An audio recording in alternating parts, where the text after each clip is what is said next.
the indictment to CBS News New York, but it remains sealed, so it's unclear what charges Adams will face.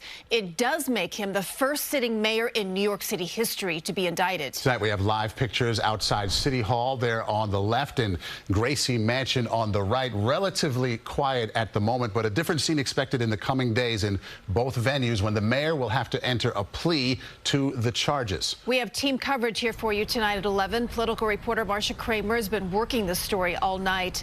Let's begin with Bauman live outside Gracie Mansion tonight. Allie, what's the scene there? Well, Christina Maurice, in a taped video message sent through his attorney tonight, Mayor Adams is maintaining his innocence, though he doesn't specify what exactly he's being charged with. Adams said that he's been fighting injustices throughout his life and vowed to fight what he calls these injustices with every ounce of his strength and spirit. It is now my belief that the federal government intends to charge me with crimes. If so, these charges will be entirely false, based on lies. In a video statement Wednesday night, Mayor Eric Adams says he will fight back against the federal criminal charges. I always knew that if I stood my ground for all of you, that I would be a target, and a target I became. Over the last few months, federal investigators have raided the homes and seized electronics from the mayor and many in his inner circle, including former NYPD Commissioner Edward Caban, who stepped down earlier this month. So there's a traffic jam of investigations, subpoenas, searches, devices being seen. But this is the first thing we've seen that will actually result, we are told, in a charge being brought forth tomorrow. Earlier Wednesday, Congresswoman Alexandria Ocasio-Cortez became the most prominent Democrat to call for the mayor to resign, posting on social media, "The flood of resignations and vacancies are threatening government function. For the good of the city, he should resign." Adams shot back, penning in part for anyone who self-righteously claims people charged with serious crimes should not be in jail to now say that the second black mayor of New York should resign because of rumors and innuendo is the height of hypocrisy. Wednesday, the outgoing school's chancellor insisted his decision to retire in the middle of the academic year this December was made before federal agents raided his home, which the 62-year-old shares with fiancée First Deputy Mayor Sheena Wright and the home of his brother, Deputy Mayor for Public Safety Philip Banks. David is my brother, and the Banks family are my family. I valued Phil, who rose to the level of being the highest ranking person in charge of the police department, patrol force. And tonight, the mayor is getting ahead of what's becoming a growing list of calls for his resignation, saying in the statement that he can understand why New Yorkers would be concerned that he can't continue to do the job while facing these accusations, but saying, quote, "New Yorkers elected me to lead this city, so, quote, lead it, I will." Live outside Gracie Mansion on the Upper East Side, Allie Bauman, CBS News, New York. All right, Allie, thank you. And we're joined now by political reporter Marsha Kramer. A whole lot to go through here, Marsha. The angry, defiant mayor tonight. We looked at him there requesting an immediate trial. That's a stunning thing to do. What's going on there? I think that he absolutely believes that he did nothing wrong. And you heard in his statement that he's going to fight this with every ounce of his strength and his spirit. And I think that he intends to try to prove that he did nothing wrong. The real question is, what are the charges and who else may be involved and what are they charged with as well? You know, Marcia and I interviewed the mayor back in November during a live broadcast, and I asked him point blank if he felt he was being targeted. He gave a political correct answer, but tonight he alluded to something else in that video statement. He believes he is being targeted. Well, he believes, according to that statement, he believes that he was targeted by the Justice Department after he publicly attacked the immigration policies of the Biden administration.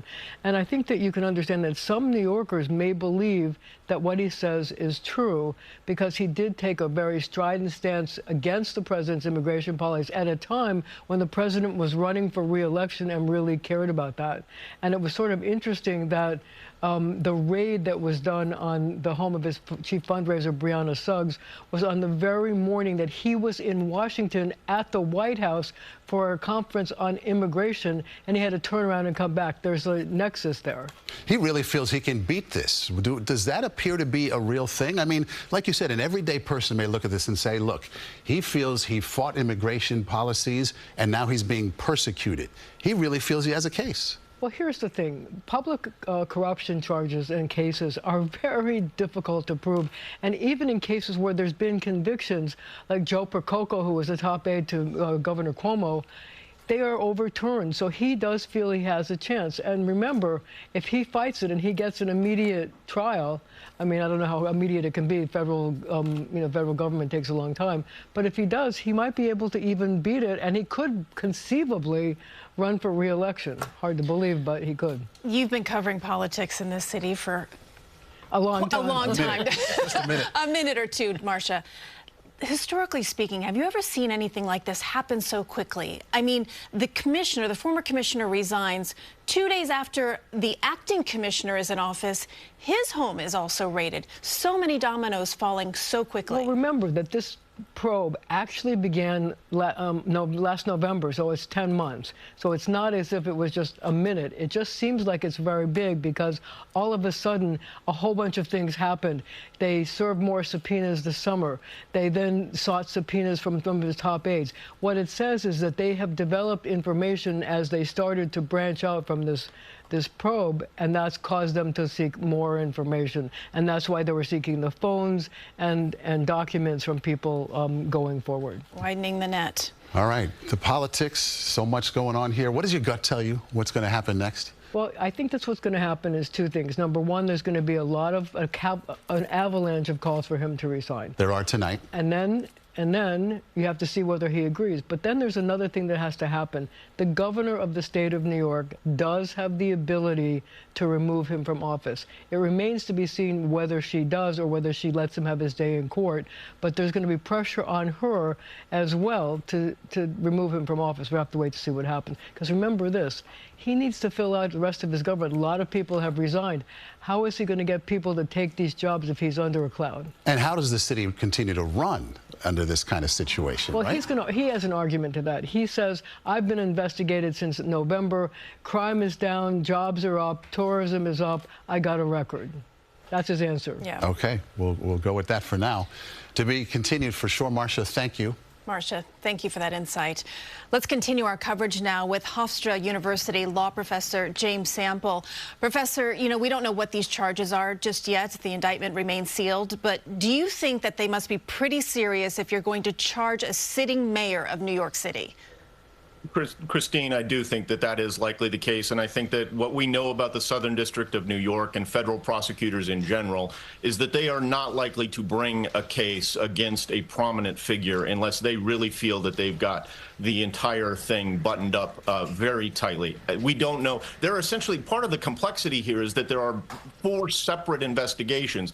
The 3 primary investigations and the 3 likely sources of the charges, or one of the 3, this seems like the most likely and the one that's being reported as, according to the insiders who seem to have sources on this, that this is tied to likely Mayor Adams acting as an unregistered foreign agent, and particularly vis-a-vis his relationship with members of the Turkish government and Turkish nationals funneling campaign contributions to him in exchange for some official action. But as Marcia said, corruption charges are very, very difficult to prove, and even on appeal, as she said, where there have been some convictions, it is difficult to establish that the official act, the quid pro quo that was taken in response to even foreign donations, is one that can be categorized as corrupt as opposed to politics as usual. This will be an interesting matter for sure. Professor, before we let you go, what are the mechanics of what happens next? The indictment is unsealed, then what happens to the mayor? Does he go into a courtroom? Does he face a judge? What happens?